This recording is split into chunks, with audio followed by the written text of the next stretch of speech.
C'est une situation peu banale que vit Alain, un Normand de 62 ans. Alors on est au cimetière. Pour l'administration, c'est là où j'habite. Pour eux, je suis mort. Je n'ai pas l'impression de l'être, mais bon. Alain a été déclaré mort par le tribunal de grande instance de Paris. Depuis, l'ancien concierge ne perçoit plus sa retraite.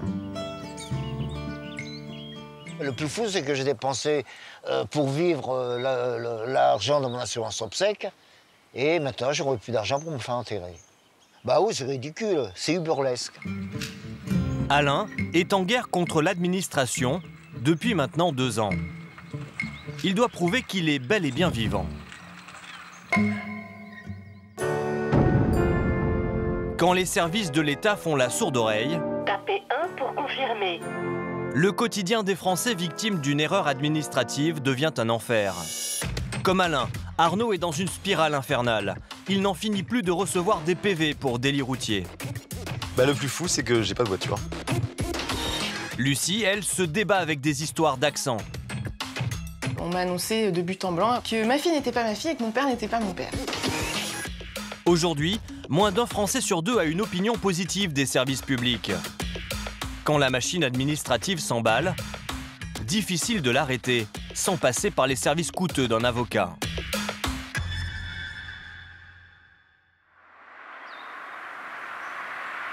Sur la côte normande, dans le centre-ville de Dieppe, Alain nous présente un document surprenant. Acte de décès, voilà, copie intégrale. Monsieur Jean-Franc Alain, c'est moi, un acte comme quoi je suis décédé. C'est le tribunal de grande instance de Paris qui l'affirme, dans ce jugement daté d'avril 2016. Sa belle-sœur est à l'origine de cette procédure. Elle l'a déclaré mort à la justice pour récupérer un héritage. Et les magistrats se sont contentés de son témoignage. Ils ont entériné une déclaration. Lui, on ne le voit plus depuis 10 ans. Bon, voilà. Donc, il est mort, il est disparu. Le comble, c'est que j'habitais le 4e arrondissement. Donc, on était voisins, en fin de compte, avec le DG de Paris. Officiellement mort, Alain ne perçoit plus sa retraite. Mais quand il s'agit de payer, là, miracle, il revient à la vie. Regardez là, j'ai reçu les impôts pour 2017. Mais vous n'êtes pas mort en 2017? Ben si. Administrativement parlant, je suis mort, mais pas pour les impôts. Depuis 1 an, Alain ne peut plus payer son loyer. Il survit grâce à sa pension complémentaire, 600 € par mois. En octobre 2017, le tribunal de Paris a fini par annuler sa disparition. Pour autant, Alain n'est pas sorti d'affaire. Alors, service paiement. 6 mois plus tard, Alors, 06 27 39. il bataille toujours pour toucher sa pension de retraite. Allô, oui, bonjour madame. Je suis bien au service d'assurance retraite. Oui, c'est pourquoi, monsieur? Ma retraite est suspendue depuis 18 mois parce qu'il y a eu un jugement de disparition, décès. Vous avez déjà appelé, monsieur Franck, et je vous avais demandé un acte de naissance rectifié. Bah oui, mais le problème, c'est que c'est un peu le chien qui court après sa queue. C'est que moi, on me demande des paiements pour les publications légales et j'ai pas d'argent pour le payer. Oui, alors je fais quoi, moi, dans l'histoire? Parce que vous savez bien que je suis vivant, parce qu'on m'avait au téléphone. Malheureusement, donc, de la mairie, c'est pas rectifié, donc on ne peut pas faire la modification. Pour que la mairie rectifie son acte de naissance, Alain va devoir payer. La loi française exige en effet que les jugements soient publiés dans 2 titres de presse. Son avocate a déjà fait publier le jugement dans le quotidien L'Humanité. Le retraité se rend désormais aux Informations dieppoises, le journal local, pour obtenir la seconde publication exigée par la loi. Bonjour madame. Ce serait pour passer une annonce légale aussi. Oui, vous avez votre texte? Oui, ben voilà. Cette publication est la dernière étape pour valider sa résurrection administrative. Il y en a pour un montant de 86,56 €. D'accord. Donc on va le faire paraître dans les Informations dieppoises pour vendredi. Et vendredi, son avocate transmettra le journal au greffe pour clore enfin la procédure. Quelque part, en région parisienne, Bon, c'est à toi? Oui. Lucie et Fabienne sont en pleine partie de Scrabble. J'ai mairie. Bien. Pour cette jeune maman, les problèmes ont commencé à la naissance de sa fille, à la mairie. On m'a annoncé de but en blanc que ma fille n'était pas ma fille et que mon père n'était pas mon père. Et il s'avérait que c'était pour une histoire d'accent. Un accent oublié sur son nom de famille, il y a 30 ans. Sur mon extrait d'acte de naissance original, donc, j'ai pas d'accent. Du coup, sans cet accent, j'étais pas vraiment la mère de ma fille, vu que ma fille, je l'ai déclarée avec un accent. Pour récupérer son accent, Lucie doit donc faire rectifier son état civil. Alors ma chérie, la photo de toi quand t'étais bébé? Une démarche qui s'effectue au tribunal, devant un juge. T'as vu? Tout petit pipi, tout petit doigt. Car les conséquences sont loin d'être anodines. Selon Maître Frémont, notaire à Paris.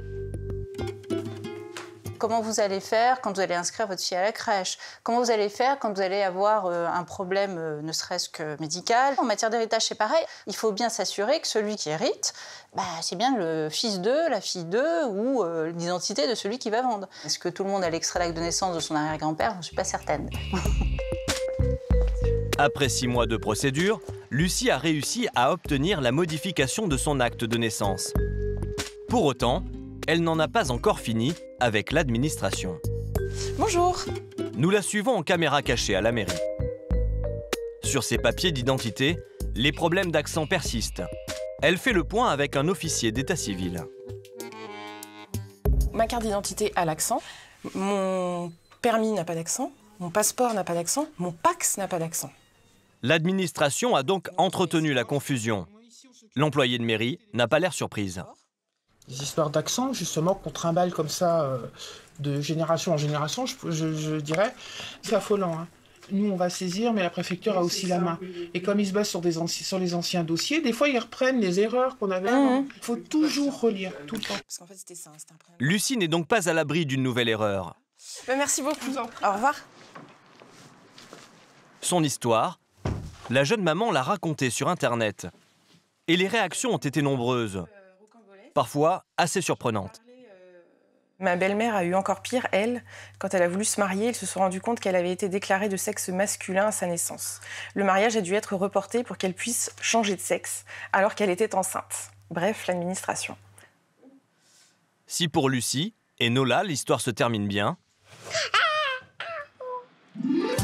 Arnaud, lui, n'en est qu'au début de ses recherches. Ça a l'air d'être celle-là. Il y a 1 an, l'administration a décidé qu'il était propriétaire d'une voiture comme celle-là. Je ne connaissais pas jusqu'à présent, mais semble-t-il, c'est la voiture que je possède. Depuis, il reçoit régulièrement des PV pour délit routier. Le plus fou, c'est que j'ai pas de voiture. Pourtant, l'État français lui réclame à ce jour près de 4 000 €. Ça, c'est la dernière que j'ai reçue. Arnaud reçoit des amendes au sujet d'une voiture qu'il ne possède pas. Cerise sur le gâteau, l'administration semble ne rien vouloir entendre. Les préfectures ne reçoivent plus le public pour ce genre de problème. Le téléphone ne décroche pas. Les emails restent sans réponse et les courriers également. L'État a saisi 1 500 € sur le compte bancaire d'Arnaud, qui a décidé de se défendre. Jean-Maître, comment allez-vous? Ça va et vous-même? Bien. Rémi Jossaume est spécialiste en délit routier. On en est où aujourd'hui? Alors, je vous apporte d'abord la dernière amende que j'ai reçue il y a 10 jours à mon domicile. Le dernier cadeau fiscal. Dernier cadeau fiscal, voilà. Avec son avocat, Arnaud tente d'y voir plus clair depuis des semaines. Mais l'administration ne leur facilite pas vraiment la tâche. On m'a demandé de produire un certificat de non-affiliation afin de montrer que je n'étais pas propriétaire de ce véhicule. Malheureusement, ce document n'existe pas. Donc une préfecture m'a demandé un document que les autres préfectures ne délivrent pas. Maître Jossaume, lui, doit multiplier les démarches auprès de nombreux services. Entre la trésorerie amende, l'officier du ministère public, les services des cartes grises et les services ministériels, il n'y a aucune communication. Donc c'est moi qui fais le travail d'entremise entre les administrations. Pour obtenir enfin des réponses, nous avons contacté Mounir Majoubi, secrétaire d'État en charge de la réforme de l'État. Écoutez, merci beaucoup de me recevoir. D'autant que ça n'a pas été le cas partout, notamment la préfecture. Ça n'a pas été toujours le cas jusqu'à présent, effectivement. Mais sachez que tous les services, quand on a discuté avec eux, avec une seule envie, c'est qu'on trouve des solutions dans le physique. Des services que l'élu a mobilisés sur le dossier d'Arnaud. Sous votre contrôle, c'est vous qui avez la meilleure maîtrise de votre dossier. Ah non, mais je ne sais pas. Hein. Je n'ai jamais réussi à avoir une explication. Le secrétaire d'État, lui, a pu obtenir des réponses de son administration. Arnaud aurait été victime d'une usurpation d'identité. Il y a vraiment un véhicule qui a vraiment commis tous ces délits et cette personne qui avait ce véhicule à ce moment-là, elle l'a enregistré à votre nom. L'administration dit ne pas être directement en cause. Le problème, c'est que ces explications, Arnaud n'a jamais pu les obtenir. Moi, j'ai passé des heures au téléphone à essayer de contacter les trésoreries. Personne ne répond au téléphone. Pour améliorer le dialogue, des numéros gratuits vont être créés. Et les fonctionnaires, au bout du fil, pourront modifier les dossiers en direct. La personne, il ne faut pas qu'elle regarde jusqu'à dans l'ordinateur, il faut qu'elle puisse regarder, puis qu'elle puisse intervenir, qu'elle puisse modifier. Ça a du sens d'essayer de créer cette relation. Aujourd'hui, elle n'existe pas.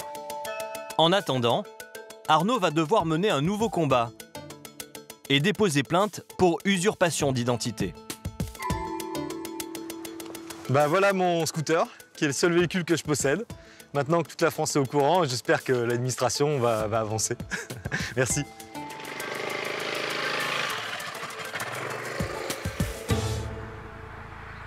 De retour à Dieppe, alors qu'Alain regarde la télé, Corinne fait la vaisselle. Pendant 5 ans, elle a été son aide ménagère. Il ne touchait plus sa retraite et il a été obligé de me licencier. Et pourtant, vous êtes là aujourd'hui? Ah oui, puis je serai toujours là. Pourquoi? Parce que c'est comme ça, je ne peux pas le laisser. Tous les soirs, après son travail, Corinne rend visite à Alain. Voilà, tonton. Avec sa fille Julie, elle veille sur lui comme sur un membre de leur famille. Ah bah, ça fait plaisir quand même de voir qu'on n'est pas complètement isolé. Hein, qu'on peut compter sur des gens qui ont de besoin. Sinon, tu as eu des nouvelles de l'avocate? Oui, ça c'est son cours, j'ai au téléphone. Mais tu sais pas ce qu'elle m'a dit? Ils veulent faire un film sur mon affaire. Oui, il y a un producteur qui a téléphoné, il veut faire un film. On l'a dit. Alors je vais plus pouvoir rester à Dieppe, je vais aller déménager à Beverly Hills. Oui. Mais avant Hollywood, direction Paris, au cabinet de Maître El Taïef, l'avocate d'Alain. David, t'as reçu le courrier de ce matin? Oui, j'ai reçu ça. Super. Ça, c'est le courrier que j'attendais depuis un petit moment. C'est la pièce manquante pour ressusciter Alain Franc, voilà. Annulation du jugement. Alléluia. Donc, je veux courir ce matin pour les déposer au greffe et l'éco presto pour que les choses se fassent le plus tôt possible. Au tribunal de grande instance de Paris. 2 ans après avoir été déclaré mort, Alain devrait enfin ressusciter. Dans ce type d'affaires, parce que c'est si lourd. C'est l'administration française. C'est pas nouveau. C'est lourd, c'est lent, ça prend beaucoup de temps et c'est les justiciables qui le payent. Dans 10 jours, l'état civil d'Alain sera rectifié. Ah, je suis ravie de vous avoir de nouveau. La mention décédé, enfin effacée de ses papiers. Et pour les excuses de l'administration française? Ah, les excuses extra-financières. C'est tout. Absolument. À cause de cette affaire, Alain a perdu 18 000 € de revenus. Maître Taïeb va donc maintenant attaquer l'État français pour demander réparation.